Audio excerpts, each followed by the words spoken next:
La exhibición Cúmulos y Variaciones lo que busca es realizar una nueva lectura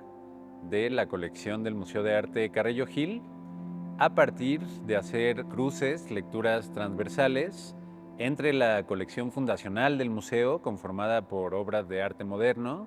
y también las piezas que a lo largo del tiempo ha seguido coleccionando el museo a lo largo de su historia, y pues muchas de las cuales han sido realizadas en años tan recientes como en el 2024 o 2025.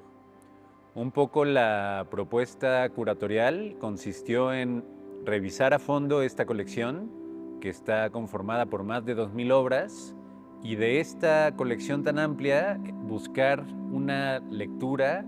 una articulación que respondiera tanto a la naturaleza de las obras que resguarda como a algunas preocupaciones del presente. ¿Qué quiere decir esto? En la colección, por ejemplo, hay obras muy específicas, muy únicas, que realizó, por ejemplo, Diego Rivera cuando era cubista, y entonces era pensar cómo alguna noción alrededor de la etapa cubista de Diego Rivera nos puede servir para articular una serie de obras que no necesariamente se hicieron en las vanguardias históricas o que no pertenecen a ese periodo. Y por la otra parte era decir, bueno, nosotros hoy en día que enfrentamos grandes crisis climáticas, medioambientales, etcétera, ¿cómo podemos releer esas piezas históricas del siglo XX a la luz de las preocupaciones de nuestros días? Entonces, un poco la investigación funcionó en ese sentido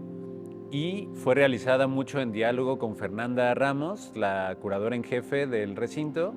y también con Jorge Castro, quien es uno de las personas que conforman el equipo de curaduría. De manera general, la exhibición Cúmulos y Variaciones está conformada por 4 grandes núcleos. Estos grupos son tecnologías del lenguaje, vanguardias, antropoceno y vida cotidiana. Son núcleos que nos permitían precisamente poner obras muy históricas con obras también muy contemporáneas. En el caso de tecnologías del lenguaje, la intención es explorar cómo los artistas han trabajado con escrituras visuales, con escrituras cifradas, asémicas, cómo también han incursionado en libros experimentales, en las relaciones entre poesía y literatura y arte. Y aquí también hay un pequeño subnúcleo dedicado a cómo las piezas bidimensionales que no suenan tienen también dentro de sí una especie de imaginario sonoro, ¿no? Por eso tecnologías del lenguaje es algo que también apunta a cómo el lenguaje y la escritura siempre dependen de soportes particulares y cómo los artistas han podido experimentar, indagar, darle la vuelta, renovar, repensar este tipo de soportes.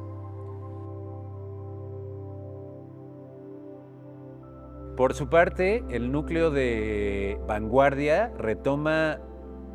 numerosas piezas de artistas mexicanos asociados a las vanguardias históricas, ¿no? Podemos pensar en José Clemente Orozco, Diego Rivera, David Alfaro Siqueiros, para ver cómo algunas de sus ideas nos interpelan hoy en día. Este es el caso, por ejemplo, de las obras cubistas de Diego Rivera, porque Diego Rivera, cuando está en la segunda década del siglo XX en París, sumido por completo en la vanguardia cubista y en las indagaciones de cómo representar de nuevas formas el espacio, él se acercó mucho a una noción que era la de la cuarta dimensión. La cuarta dimensión es una noción que se popularizó gracias a Henri Poincaré, y lo que busca es pensar el espacio no en 3 dimensiones, sino en una posible cuarta dimensión. Es de este tipo de indagaciones matemáticas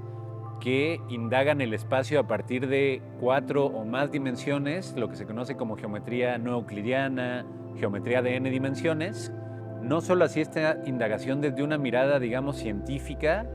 o completamente geométrica, sino que pensaba también en una especie de dimensión esotérica, oculta, intangible de esta cuarta dimensión. Este núcleo también está conformado por el subnúcleo de movimiento, que indaga la forma en la que las vanguardias y numerosos artistas han representado el dinamismo de la vida moderna, y finalmente en el subnúcleo de estructuras. Estructuras, para no pensar en abstracción, era una manera de poner cómo lo arquitectónico y las estructuras de alguna manera ideales o inexistentes se pueden poner en relación con el campo de la abstracción, y esto nos permitía, por ejemplo, incluir a un artista como Alejandro Almanza, con un artista mucho mayor como Eduardo Terrazas o con un artista mucho más joven como la fotografía experimental de Fabiola Mencheli. El tercer núcleo es el núcleo del antropoceno. El antropoceno es un fenómeno, una palabra que se ha popularizado a partir de cómo la actividad humana transforma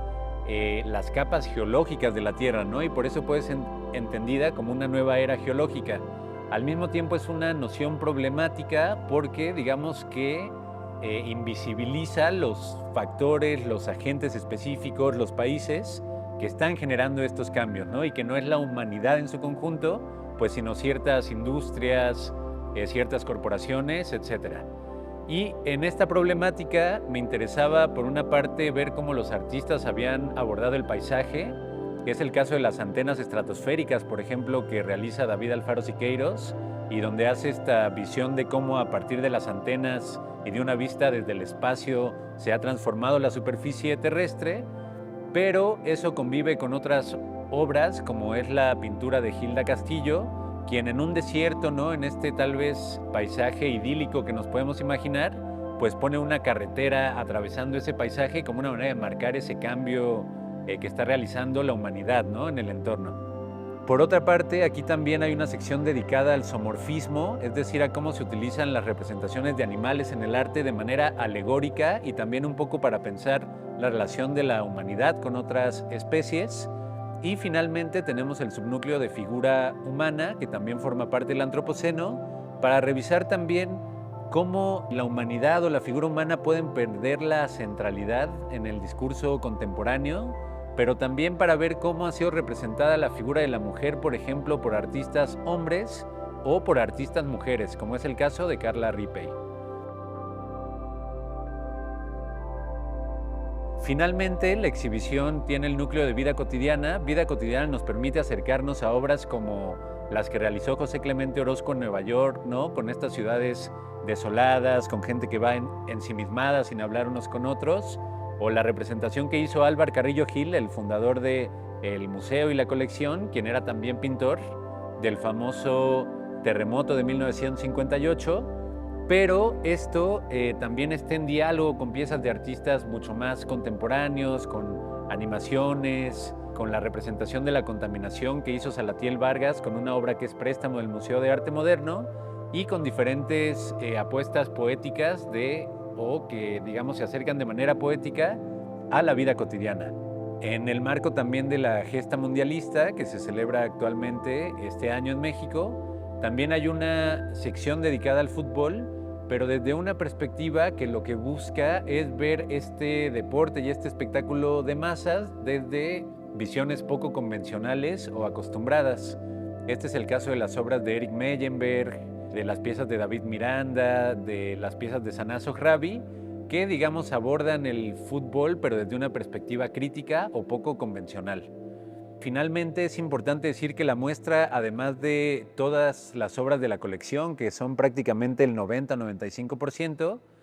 tiene piezas de artistas más jóvenes que pedimos en préstamo, de Perla Mata, de Paulina Zamora, que entran en diálogo y que para mí y para el equipo del museo era una manera interesante también de poner en diálogo la colección que resguarda el museo, pues con las prácticas artísticas de personas que están produciendo en este momento y que pues tal vez más adelante puedan pasar a formar parte de las colecciones del INVAL.